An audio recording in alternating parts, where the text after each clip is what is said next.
Welcome to Rates and Barrels. It's Thursday, May 23rd. Derek Van Riper, Saris, Trevor May, all here with you for the next hour on this episode. We're going to talk about pitch tipping. How often does it become a problem? Who's trying to spot it? How quickly can it be fixed? We're going to talk about a few recent instances where that was happening, maybe a few situations where it could have been happening, but we don't have proof just yet. We're going to talk about a few of the fighters we ignored on last week's show. We were looking for young pitchers we would choose for the next 3+ years, and there were probably a half dozen guys that made the Mortal Kombat graphic who didn't even get a mention during the pod. So we'll dig into what we like, what we don't like about those pitchers, what they might need to do to be chosen in a future scenario in which they are in a Mortal Kombat situation. I've got a good question from our Discord about the best strikeout we've seen so far this season, so we'll break a few of those down. And I have lost my mind. I have an expansion plan that is bigger and better than any expansion plan I've ever seen, at least. So Eno and Trevor can talk me down from that one, explain all the reasons why that is probably a pipe dream and impossible. So we begin today with tipping pitches. And this is one of these things that is super subtle. If you're watching on TV, it's often hard to see. But I want to know, Trevor, how often is this a problem for the typical pitcher? How frequently do you start to give something away and have it actually cost you in a game situation? I think more often than people think. It's something that I struggled with quite a bit because I noticed it's very common amongst guys that are maybe higher anxiety or higher energy, like think a lot out there, and you get ticks, you get tells that you can't really notice until after the fact. The guys who are super chill, like the Wheelers and the Nolas of the world, they're not gonna tip stuff because it's not something they're worried about. I had several times, and usually it's a veteran on a team that's finding it. Our guy in 2015, for example, was Torrey Hunter. He picked up everything. He had a bunch of stuff on sale, and we really hit sale hard, and he didn't know why.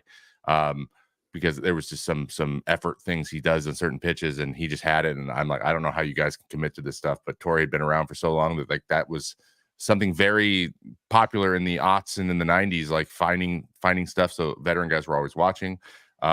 One guy who was actually notorious for it throughout the league, and this was from Torrey, this is from everybody, was, I know this didn't age well, but Carlos Beltran was the guy. He was been able to watch a pitcher and just see stuff on him.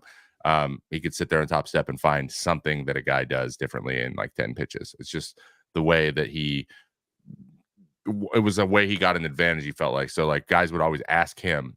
Torrey told me about like Victor Martinez was good at it, and Miggy's good at it, and Ian Kinsler was good at it. So they had a bunch of guys. David Ortiz is supposed to be good at it. Pedroia was pretty good. So these guys learned that was a big part of the gamesmanship of the game. Now the league's so young that maybe it's not seen, and players aren't doing it as much with their eyes, and they're relying a little bit more on maybe sitting down with the analytics guys after the fact and finding stuff, because those guys are watching so much that it's just another pair of eyes.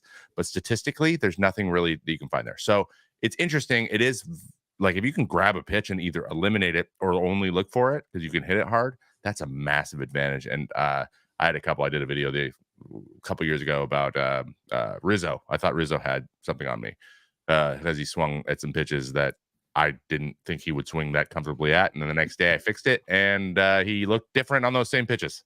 So what was your tip? My tip was how much space between my body on my slider. So like I was really rigid with my hands on my slider, not with my fastball. And this was out of the stretch. So like I'd go like super tight. I just looked more rigid when I was throwing a breaking ball. And then the next day I put the glove next to my body, kind of like Mike Pelfrey used to do, just trap it and then put the ball in. I wouldn't move the glove at all, and the glove would be pinned to my body no matter what and open. And as soon as I did that, there was nothing for them to go on. That's what I thought they were doing. I never even got any confirmation from anyone over there, but I was just like, I'm watching this. That was the Ken Giles, Kevin Ginkel. The Kevin Ginkel tip was that like his hand was like, yeah, his hand was higher, flex his wrist. Yeah, he flex his wrist, so you'd see more green between his arms. And there's a tension there he doesn't know he's doing. It's sometimes it's to get your grip. I had like in 2014 and when I broke into the league, Tori was like, dude, you dig so hard in your curveball. I could see it. Like, it's very obvious when I go watch. I'm like, how did I not know this? But I was just like, I just want to, I don't worry about this. Trying to get And the right. yeah, it was. I used to spike it. I used to do the flat knuckle spike that Pedro Martinez used to do, and that's tough to get that grip unless you don't start with it. And I gave like a homer to Miggy and to V-Mart that day on curveballs. And Tori said, last 4 innings, you stopped throwing your curveball through sliders and threw your changeup a ton, and we could not see your changeup at all. Your changeup was really good. So then I like struck out like 9, but they were like, you just figured it out too late. And then the next year I didn't do it anymore, and that was all Tori. He told me a couple of interesting things that come to mind listening to you talk about this is just one, like there are maybe certain grips that like lead to this, right? Like the there's maybe that's why people don't do as much of the knuckle on the ball because it's like kind of harder, like no one does it anymore. Adam Wainwright kind of just has like the loose finger, just takes the finger and just like off the ball completely, like that's a lot easier to do in the glove. You just don't have the finger on the ball, I once had one where I used to have my finger out of the glove and I used to pull it off on curveballs and then keep it on I didn't even know. And wow, the other finger, even the other finger. So like when I go here, you could see the distance on a breaking ball, so they could see it on my delivery. And I was like, that's the weirdest thing ever. I don't know why that got even connected to what I was doing. It was just like, be loose. And maybe I was thinking it with my other finger, so they both were doing it. So your brain is. Have you ever done that kid game where my fingers are doing the same thing? And we do one thing over and over again, so things get connected and we can't disconnect them. It's very hard. So I just put I just put my fingers in the glove and did the two. For anybody who wasn't watching, the kid game is the one where you're supposed to like do finger guns, and you're supposed to like you're supposed to bring in one finger and bring, I don't know, it's down and out, in and up. Yeah, it's really hard to do. I like my brain just freezes. The other thing that I'm thinking of a little bit is I think it's Dan Blewett. He's out there. He makes he tries to coach coaches and tries to talk about how to do little league right and how to coach young kids right. And one thing that we've seen more and more of is kind of maybe the professionalization of Little League and of coaching in Little League. You have more and more coaches. You have more and more voices. We've talked about that a lot in this cast. But one thing that Dan Blewett says is the more you are coached at a young level, the more you don't coach yourself, the more you don't think for yourself. And to take this to an extreme level, which isn't there yet, but like, let's say you had analytics guys in Little League that were telling you about tells or whatever, and that's not, we're not there yet, but like, maybe in the Little League World Championship you are. But the more you do that, the more the kid is just like, okay, so tell me what his tells are, and not like, not looking for them, not looking for them himself. So, I think that that's an interesting aspect of it. But there's also different ways to do this. Well, Clarke Schmidt is out here talking about how he gave up a home run to Dylan Moore, and he's pretty sure he's tipping. We have a picture right here.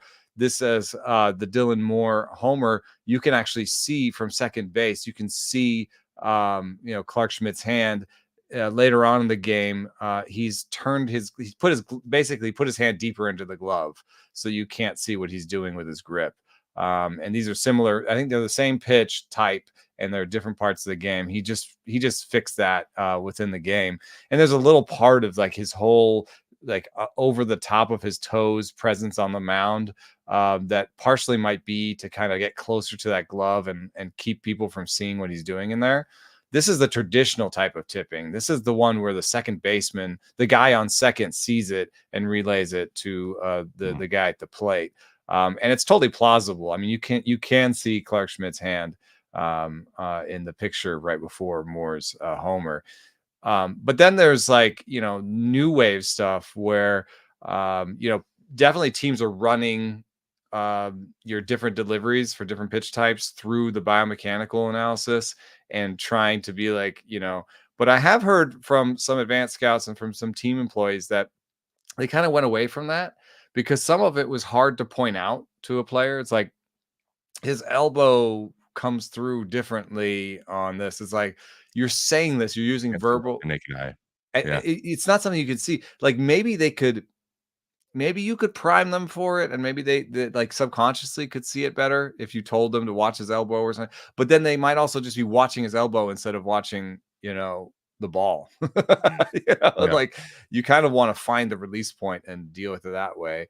So they actually said that they went away from the biomechanical use, the sort of Hawkeye biomechanics use, and towards more of a what are your mannerisms before you even start your delivery. A lot of like, how you stand on the mound, how you're getting that grip, how you are.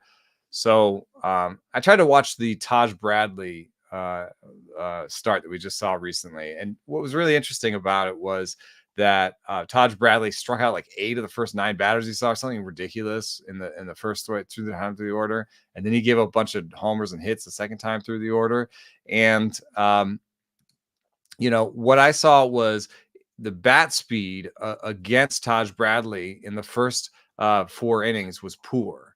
But then somehow the second time through the order, the bat speed jumped 6 miles an hour on the fastball, and like 5 or 6 miles an hour on every pitch, 7 miles an hour on the splitter. So the fact that all of these bat speeds jumped makes me think not so much that it's a tip on a specific pitch, right? It's not like, oh, the bat speed jumped on one pitch, so they really anticipated it. It tells me that they were getting really comfortable with him for maybe some other reason than a straight tipping situation. Now, I think you're right. if he was straight tipping, then the way that he sets up is he puts his glove in front of his face and he tries to get the grip in front of his face like this. And so maybe he's fanning the glove. You've definitely seen that was like I think maybe a Dempster situation. Some people have like fanned the glove wider on split fingers and stuff like that. Yeah. I also noticed that his time spent in this position was different. I couldn't quite line it up pitch type to pitch type.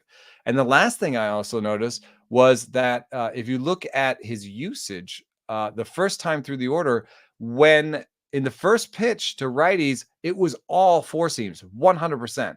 And the first pitch, and the pitch when the batter was ahead against righties, 100% 4 seamers.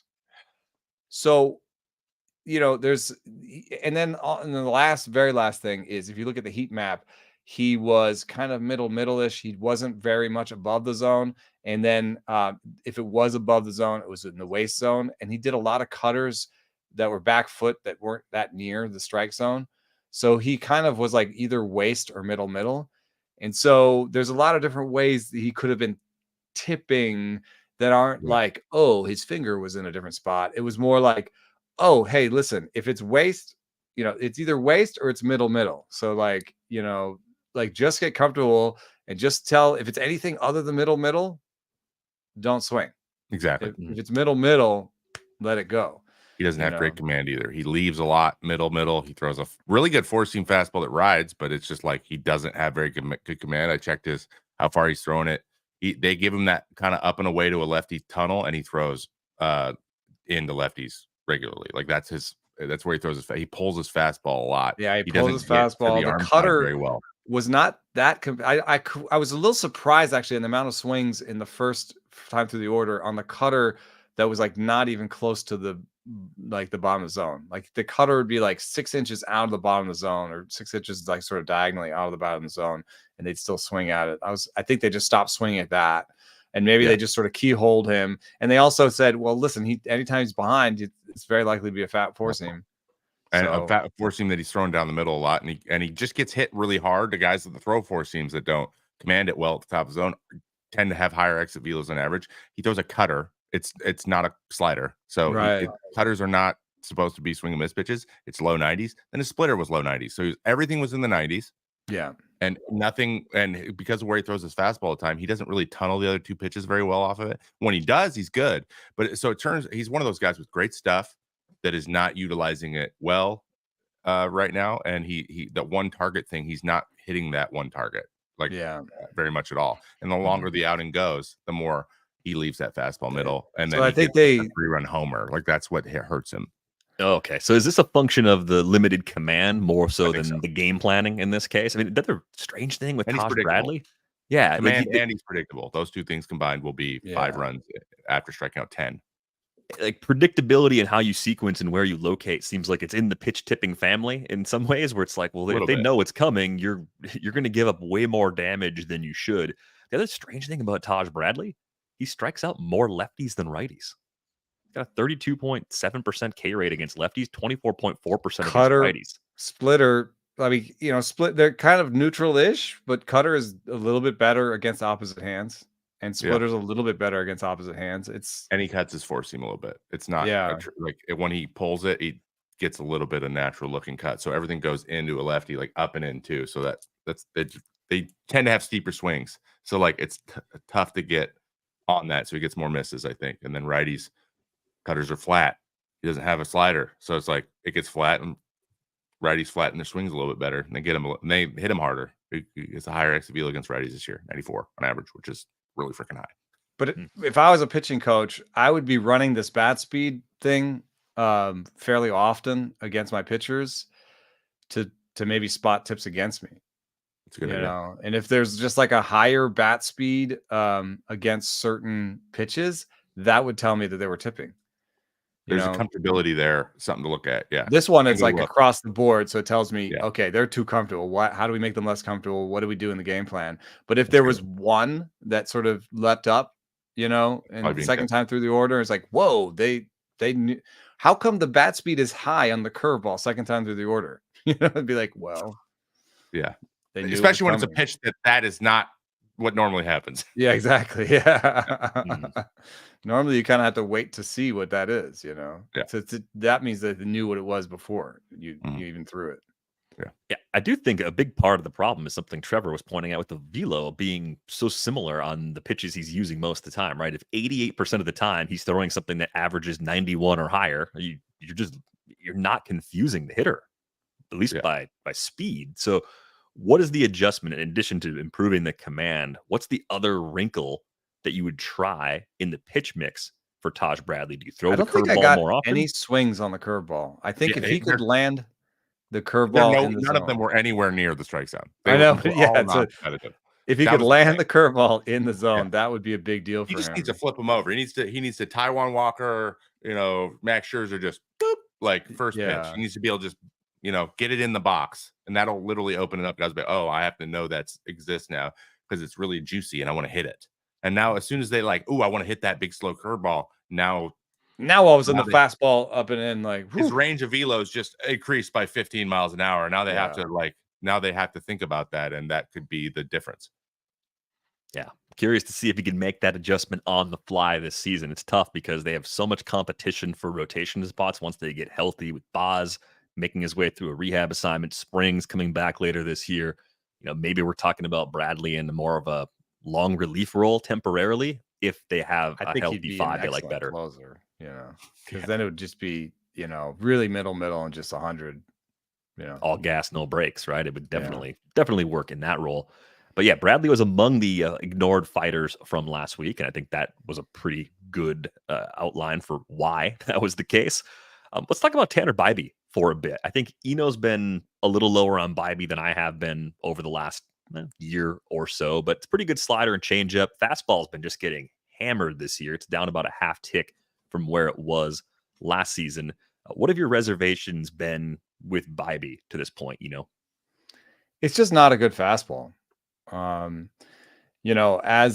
it goes away from, it was 95 when he first came up, but now it's pretty much league average velocity, league average vertical movement. It's pretty straight. So like, it's a little bit interesting horizontally, but vertically it's not very interesting. And I think that's why, as we speak, batters are hitting 578 against it. The case for him, though, is the slider. He has a really, really good slider, and he has really good command of it. And there are other pitchers that have made that sort of a successful strategy. It's just not necessarily. Maybe I can't think of them, but like an ace, like a real ace. It's more like somebody who's pretty good. like a mid-rotation starter that strikes a few extra guys out. Like that's probably where his ceiling is in his current form. Like he might throw a no-hitter the day that he has like more 95-ish juice on the fastball and he really dotting that slider, he could throw a no-hitter, but we've also seen lots of people throw no-hitters. Well, I keep thinking, as we see teams reducing four-seamer usage this year, if that works, and it looks like it is working just based on what's happening with run production around the league, we're probably going to see another iteration of that next year. So, you stop throwing your four-seamer. What are you going to throw instead? As good as that slider is, can he really push the usage of that pitch more, or does he have to go to something else in the secondary mix in order to continue leveling things out? I suppose the question would be, left-handers. Left-handers though are slugging 0.80 off of his slider. So, and they're slugging 1,000 off of the curve.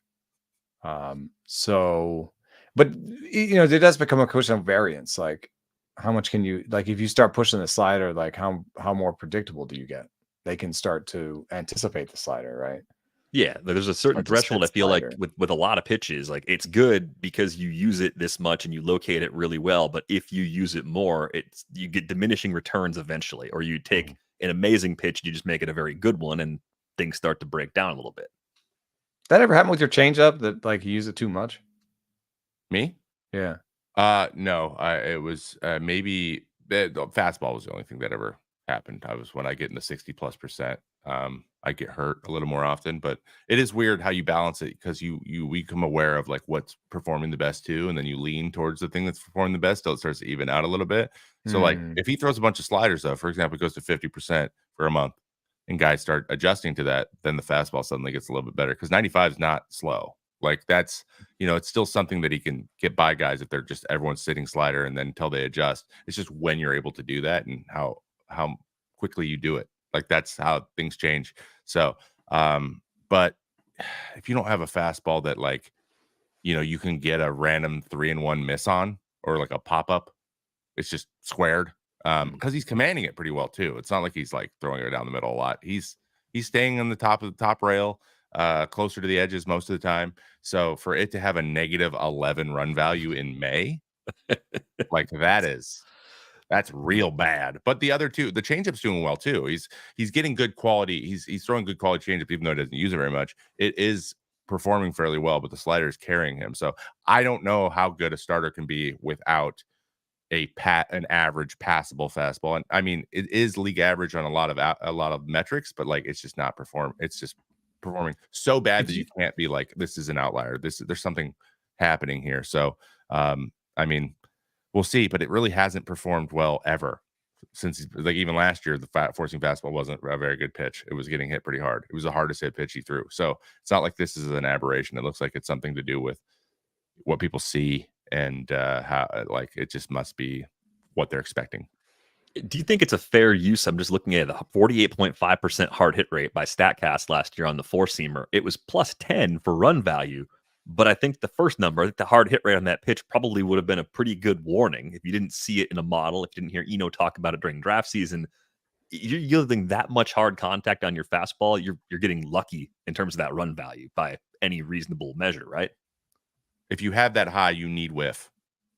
So it needs to be like you're okay with a 45% hard hit rate if they're whiffing 35+% of the time, right? Like but they're not. So they're not missing it, and it's getting hit hard every time. So it's getting hit a lot, and the percentage of those hits are hit hard is high. So that means the total of hard hit balls is higher than it would be for someone who doesn't give up as much contact on the pitch. So those two things is what it look like. You're willing to trade off. But if you give up tons of contact, no swing and miss ever, sinker, you have like a 10% whiff rate on your fastball, but like the hard hit rate's 20%.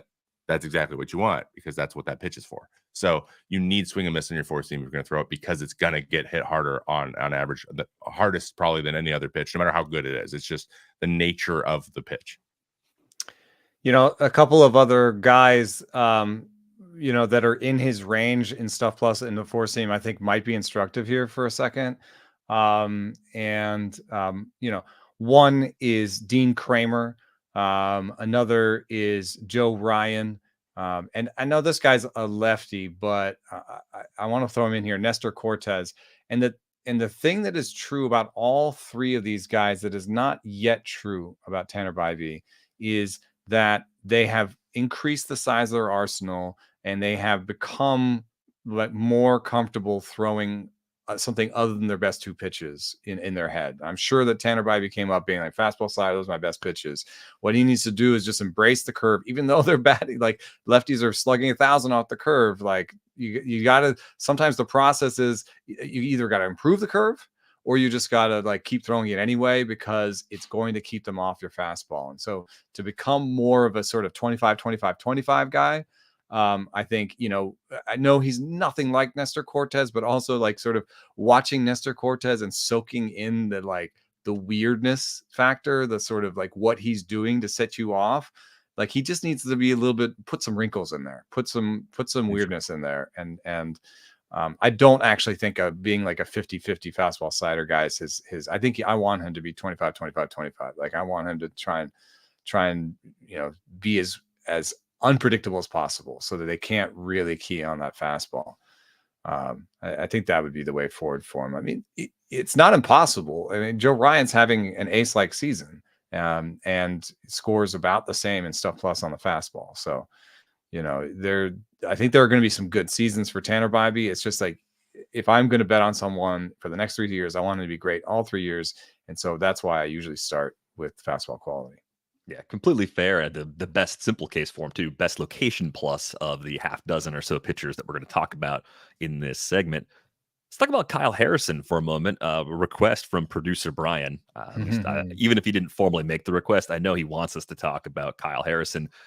It's kind of funny. The similar thing that was happening with Bibee's fastball last year that we just talked about, where it's getting hit hard, but it has a positive run value. That's been happening with Kyle Harrison right now. And in the model, it's similarly graded fastball. What would be some of the positives, though, in this arsenal? Because the results have actually been fine for his first 17 big league starts now. It's a sub-4 ERA. It's a 123 whip. We saw big-time strikeout rates when he was in the minors. So you can probably tell yourself a story that there's some growth potential still here, given the lack of experience and given some of the results we saw on his way to San Francisco. I don't know. I mean, I have in my ear this idea that his type of fastball is the hardest thing to teach a secondary to. He's got a high spin efficiency, low slot fastball. And I've been told that that's the hardest thing to kind of develop a secondary pitch that fits with. And that's been his story. He's been fiddling around. The newest version of the curve that I just talked to him about is much more slurvier. So he's added movement in both the X and Y quadrants and like tried to like make it more of a bigger curveball. Stuff plus says, it's about the same. It's the kind of a league average breaker. The changeup, he should be like some guys who are his slot can turn over changeups, and then they're more like sinker changeup guys. But he's not that great at pronating. So his changeup's not that great. So I don't actually know how he's gotten his results. I think it just must be a little bit of it's a little bit funky, and it's also, if you think about it, like the comps that I have for him are like Manaea and Haney. And he might throw harder, right? Yeah, he throws harder than Manaea and Haney.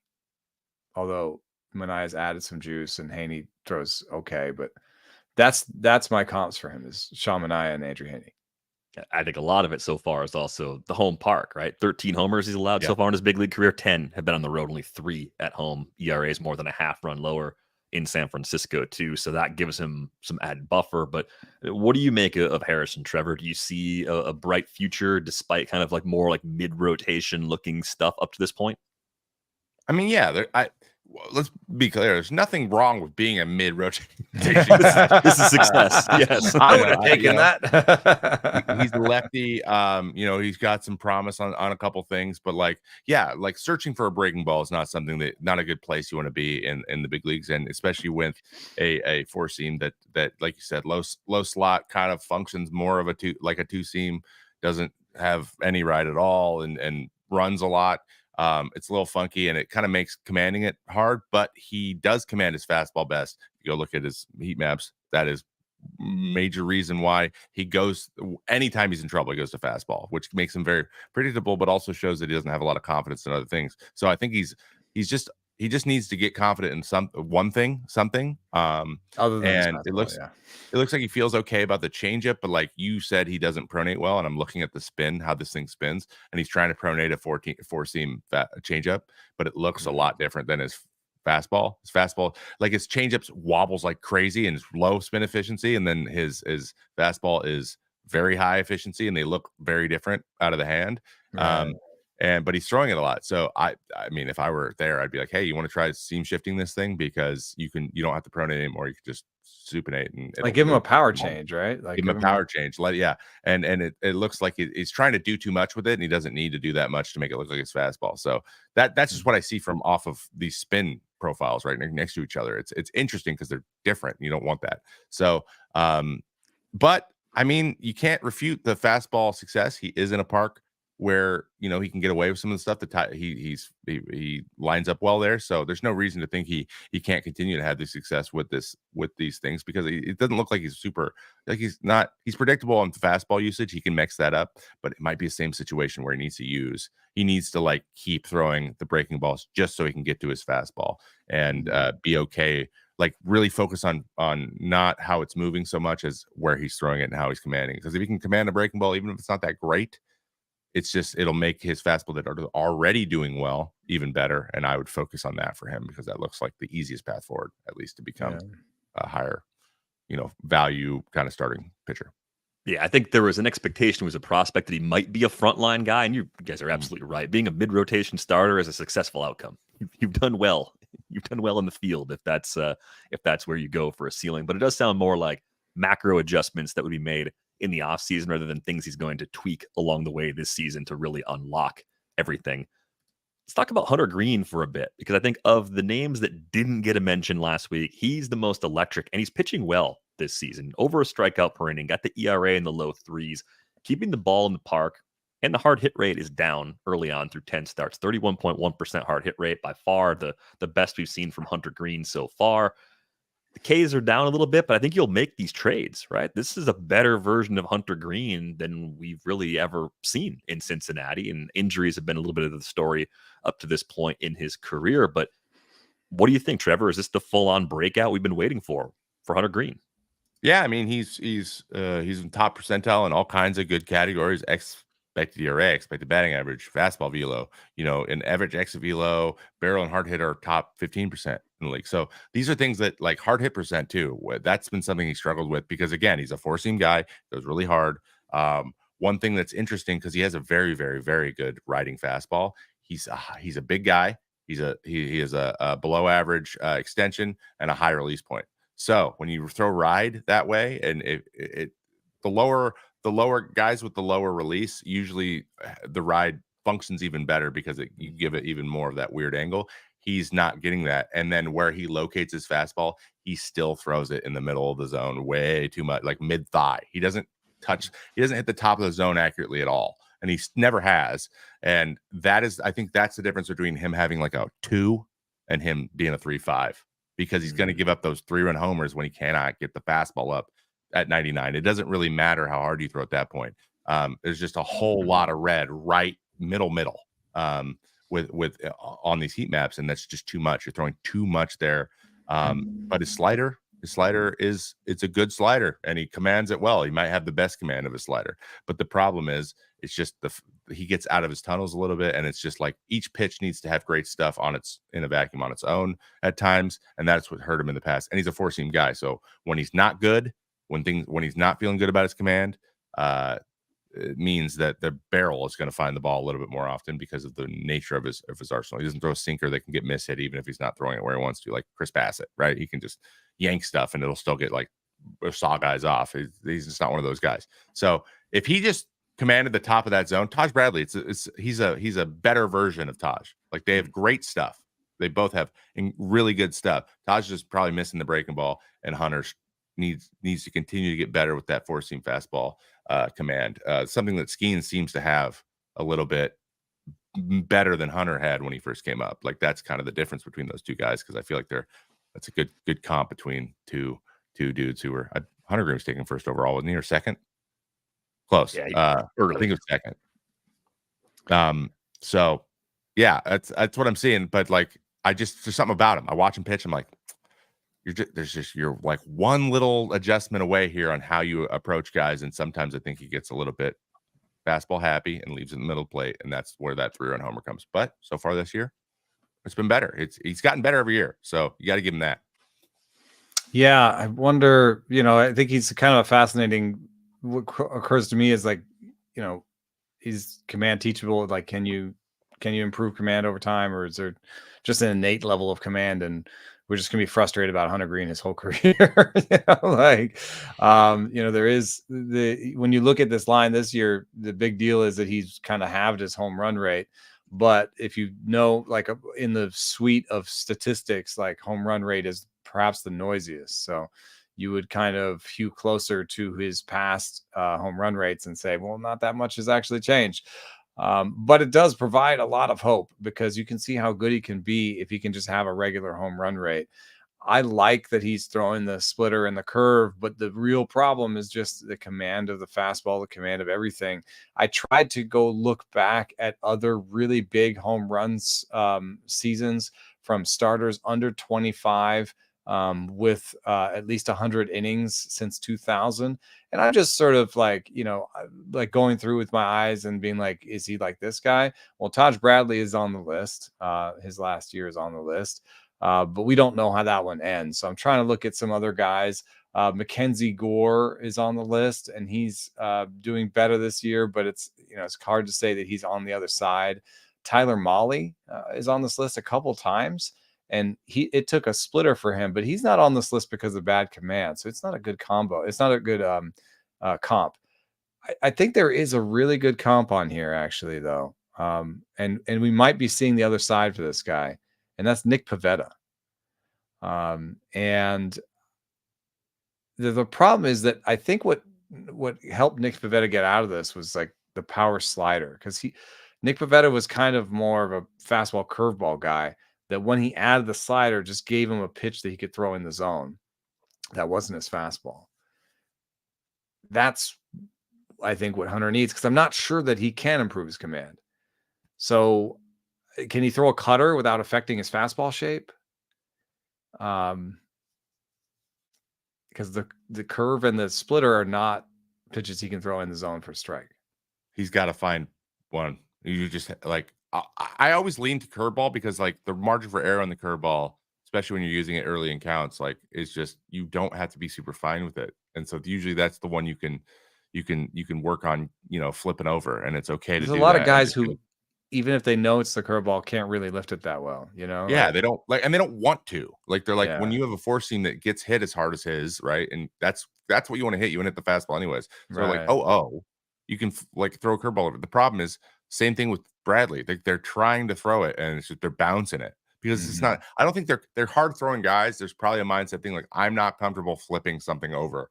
But I Ashcraft always said think the same thing, and then he's a power guy that needs the same thing. And Ashcraft told me, when I throw my curveball hard, it just bounces. Yeah. So you got to find something, or like the next guy we're going to talk about is an interesting example because he has the command thing, the need for a command thing. This is a good example. I threw a slider and a sweeper. The sweeper turned into the swing and miss, and the slider turned into the throw a strike that's not a fastball, because it had like a 6% whiff rate, which is crazy low, but like it also wasn't hit hard at all either. So it's like, that's my wrinkle. I have a wrinkle. I'm using Greene's that as a already wrinkle. throwing like the easiest thing to throw for strikes is four seam and the power slider.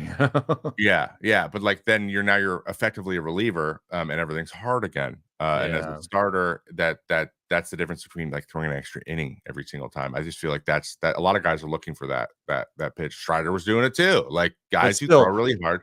Of the guys on the list, this a second list, I think Greene's my guy, because I would just love to have that much power to work with. Yeah. 100%. I'd take Greene.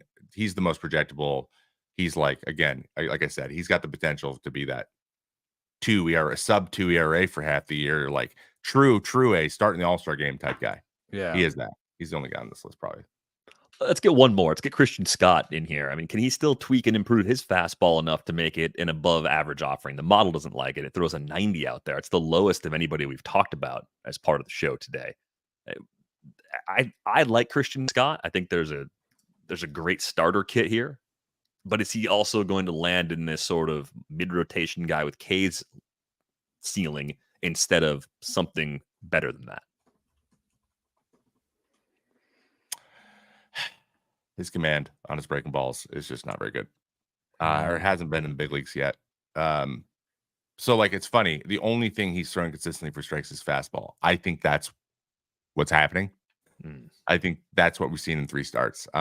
Is that guys are they're saying spit on it, and they're willing to give him slider strikes and sweeper strikes in order to get to the fastball, because I do think it's not a terrible fastball on paper, and he's got a funky kind of low release point and approach angle, and it rides more than it should for that on that arm angle. So like, it should be get it weird, like swings and misses. I just had his whiff rates up, which they're all fairly good.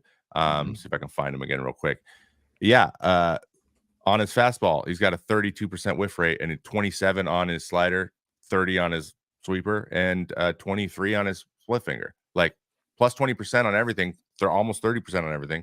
That's a good projectable, I think, swing and miss type guy. The problem is, if you don't throw enough strikes and they can eliminate 3 of your off-speed pitches and just sit on your fastball, he doesn't have a good enough fastball to do that. It is solid, but it's not good enough. So I think that's what's happening. One of him being young. Honestly. One of his biggest hot spots on the slider is like 8 inches out of the zone. Off, yeah, way down and away, like uncompetitive, and that's guys see that. Guys know about that. Veterans, they're just gonna spit on the slider. Yeah, 100%. And the sliders see that much red that far outside the zone. Yeah, exactly. What a good time. Like the splitter heat map is all over the place too, but that's a splitter for you, I think. Yeah. But there's some elevated and there's some way off, like arm side. Like, he's very clearly not comfortable and doesn't know where that's going. So if I went and saw that, I'd be like, well, the slider that he throws second most of the time is like 30% where he wants it to go. And then the splitter is nowhere near anywhere. I don't even know where he's trying to throw it. And the sweeper, if I'm a lefty, the sweeper I can see coming a mile away. And the sweeper is just something you can naturally see because it's way off the plate away. So you're either going to take it as a fastball and then adjust on that force hard. Exactly. So you can cheat on the four seam. I think he's just they're just cheating. And a couple guys have hit him very, very hard, and that is accounted for the run scoring. That's how it works. And he doesn't have a huge sample size. So I'd say check back in after 10 starts and see if it evens out a little bit. I think that'd be a little bit of a better indicator. Yeah. Some work to do. It's not a terrible. There's some interesting thing about the fastball, which is that he has like almost league average-ish ride, which would be bad, except that he has way better horizontal movement than average.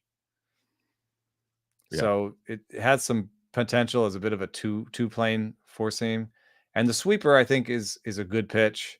And the splitter is a good pitch, outside of the command question. But it's a good out pitch, but not a good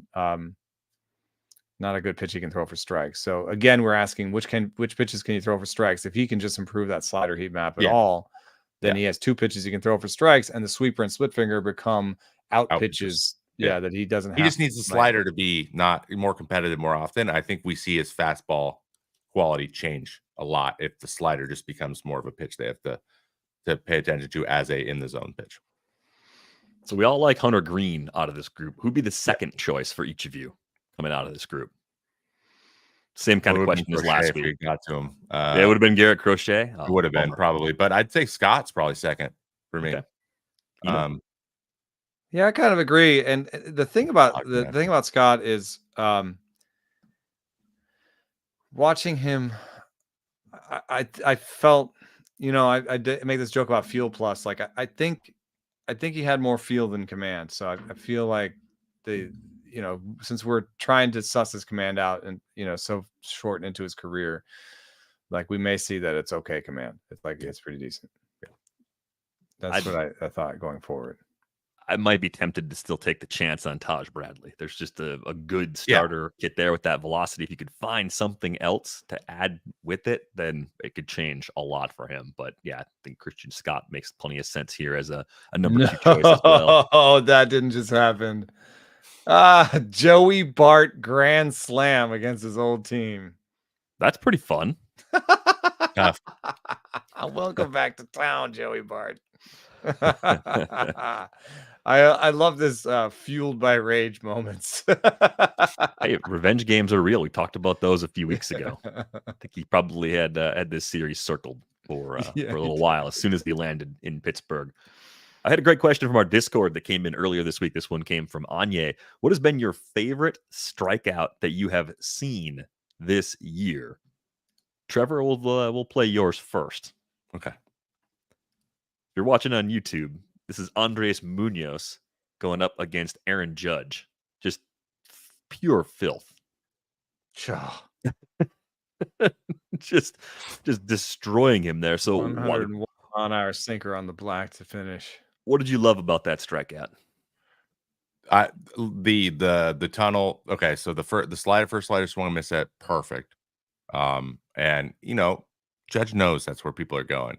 Then when he missed that second slider, it's like, oh, come on. Like, you can tell he's a little bit frustrated. So 100% slider, dead red slider at 1-2. He's like, I'm getting another one.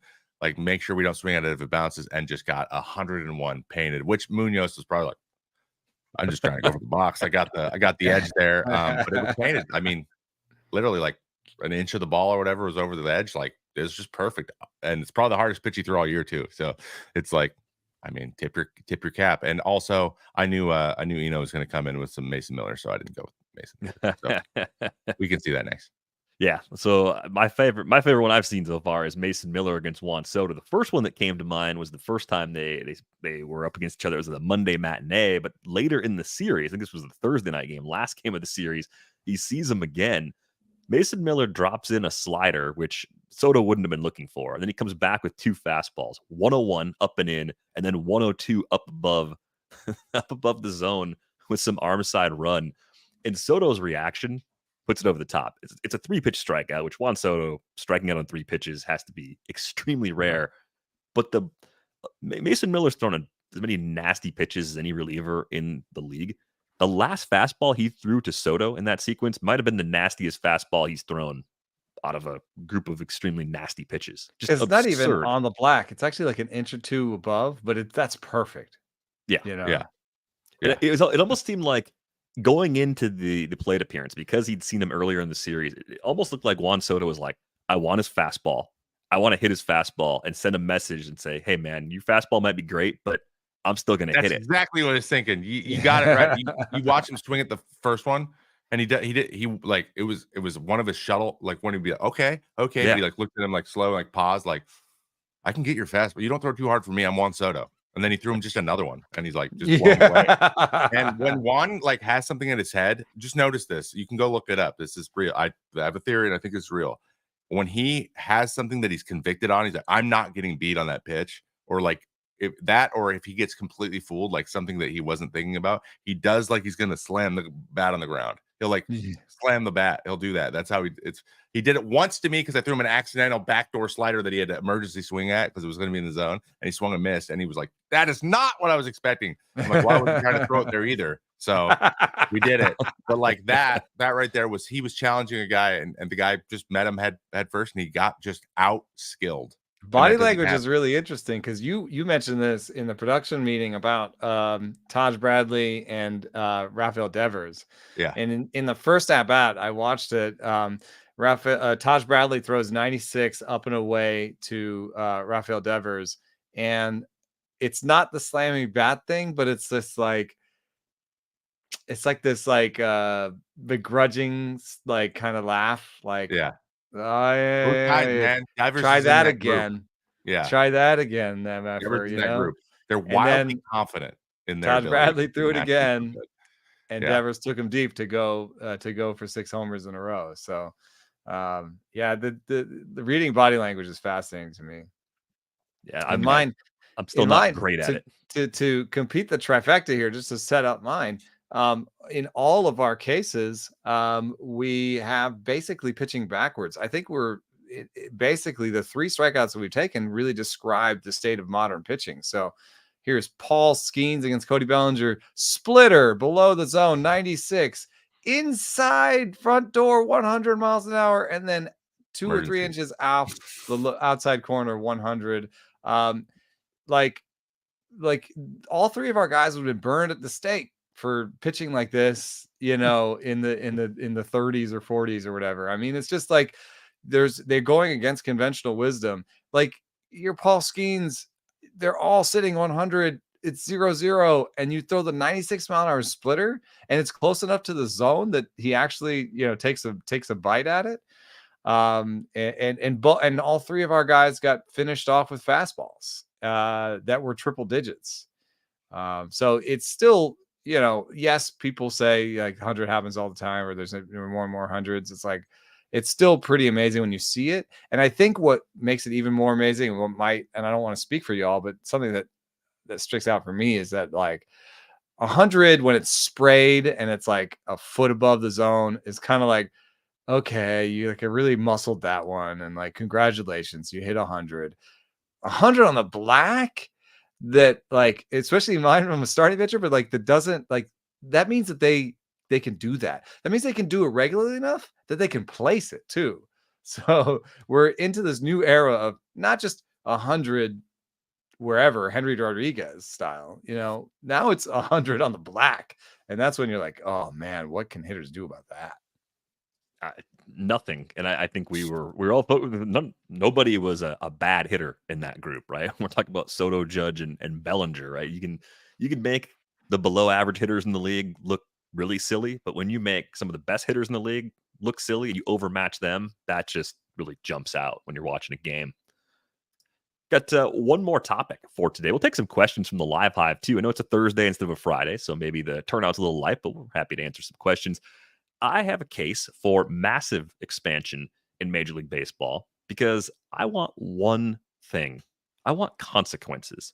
I want teams that are consistently not good as a result of ownership not investing to be punished. And I want them to be punished in a way that matters to them financially.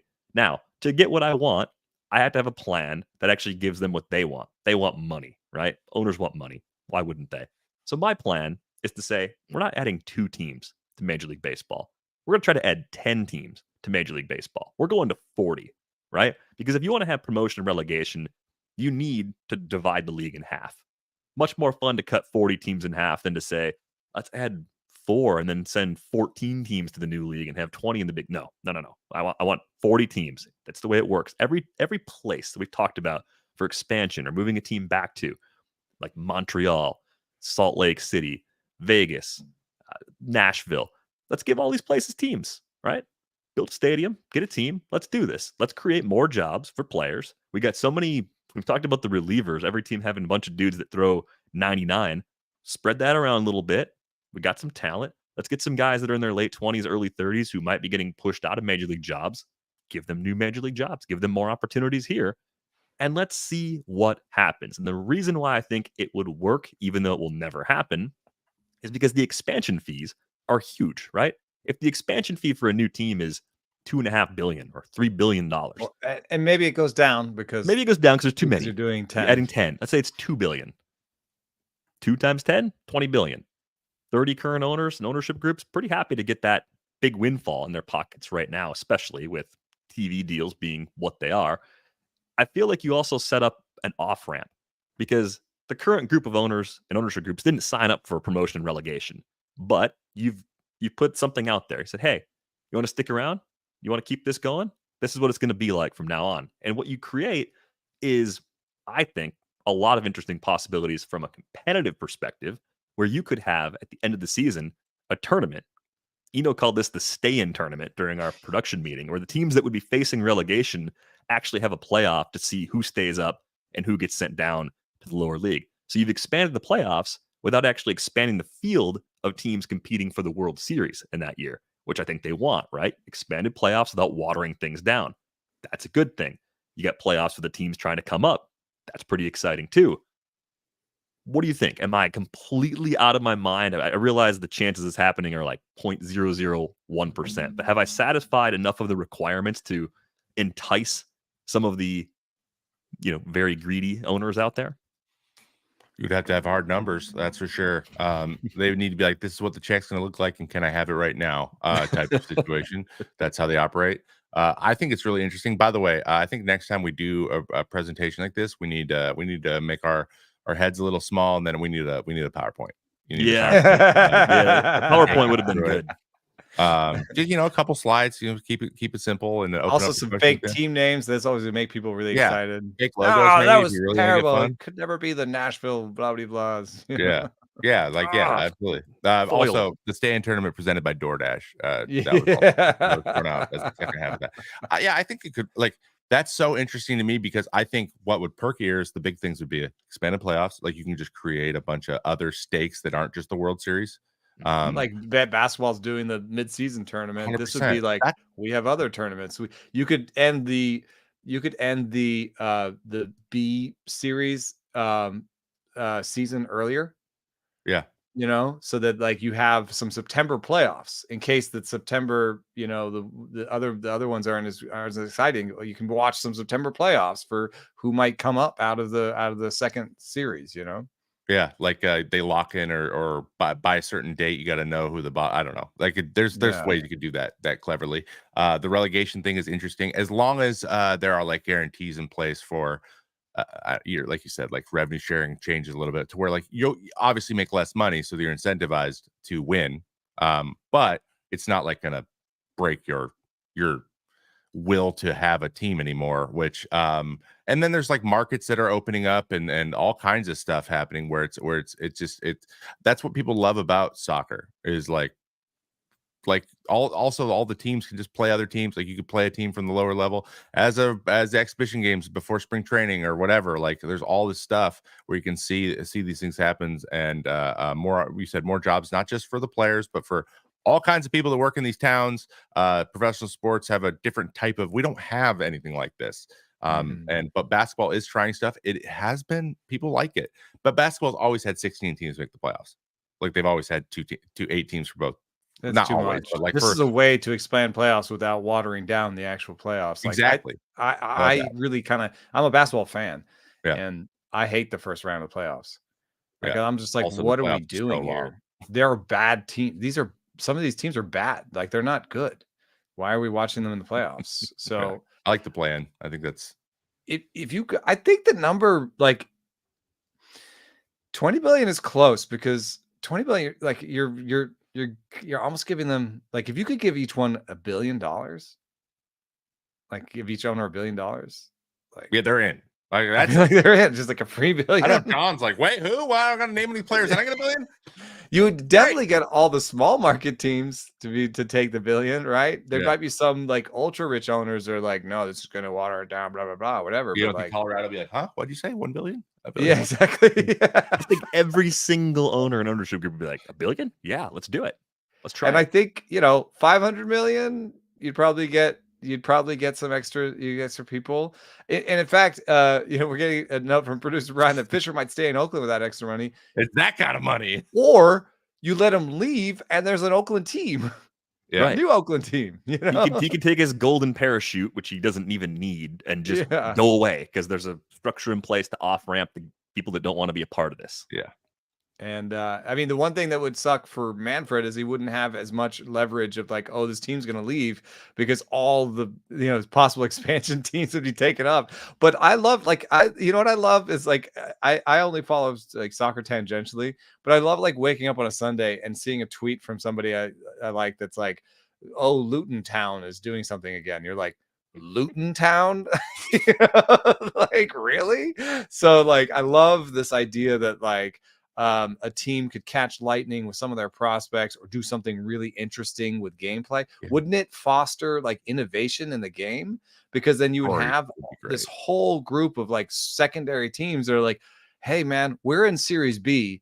The only way to get to Series A is do something totally different. Like, we got to do something crazy over here, Yeah. Well, think about the trade deadline. Imagine a trade deadline where you're trying to avoid relegation. You're trying to get better mid-season, because if you're not up in the higher league, there's a real cost to it. And you could a trade deadline would be more rife, especially if you were allowed to trade with Series B. because there'd be some Series B that were like, oh man, we're just stuck we're not even in the, promotion tournament. So like all of a sudden right now, if you look at the trade deadline, like I was just on the radio in San Diego and I was like, where could you get starters? And so I looked at the Marlins and the White Sox, and that was pretty much it, because those are the ones that are obvious sellers at this point. Maybe more, uncover themselves later. But if you had a Series B, you'd have maybe 8 sellers, 8 places you could go for players. And then the last thing is that we've talked about this a couple of times, but the Los Angeles Angels, there's a great piece by Sam Blum about, how this is like a last chance saloon, and some guys are in the big leagues that wouldn't otherwise be because of the Angels. And if you want to say like, oh, there's not enough talent, I know the Angels aren't great, but in terms of, what they're playing to 20 wins, 30 losses. And you think that these players that wouldn't otherwise have chances are terrible. I don't know, man. Like Cole Tucker's decent. Willie Calhoun is decent. Like Kevin Pillar is decent. If you had an extra team of players like that, like, people would come, and maybe it wouldn't be 30,000 people, but maybe you'd be in a smaller market where you regularly get 10, 12,000. And then you start to get 10 to 12,000 people. You figure something out analytically, or you figure something out scouting wise, and you start adding these young players to that core of all the leftover older players that they're usually in Series B, right? And then you pop up and you're like, oh man, we're doing something interesting. And then even from a media standpoint, you'd be like, oh, what's going on in Birmingham, Alabama? If the Rays can do this and find a way to win with the amount of money they have, anyone, that's the cool thing. Like baseball actually is uniquely positioned to do that, where people could find lightning in a bottle, build a great team, because the gap between the worst player in the big leagues and the best player in the big leagues, in terms of how much effect they can have on a game. Impact they can have on the game, yeah. Baseball might be the smallest gap. Like, because you think about like LeBron James in his prime. Exactly. He's taking over games. Basketball players can take over games. Baseball players, outside of maybe starting pitchers at times, that's the closest. But even they have to take a rest. Like they can't play every game. You only use them once every 5 days. So like, that's just that day. But you don't have a guy who's like, I'm going to score 50 today because we have to win. That doesn't exist. It doesn't exist. You can't do it. I don't know. I mean, there's a lot of on board. If you're like, not only are you handing like, let's say $750 million to every owner, but you're saying like you're going to get an increased share, postseason share. Like there's going to be more postseason money now, because we're going to share in all this new playoff stuff that's going on. Hey, the only rule is it has to make money, right? For it to be an actual idea. So if you can satisfy that requirement and then put a good idea behind it, you have a chance at the very least. And you just destroyed like a lot of minor league towns. Like this would be kind of a cool way. Like Fresno right now has no love for Major League Baseball.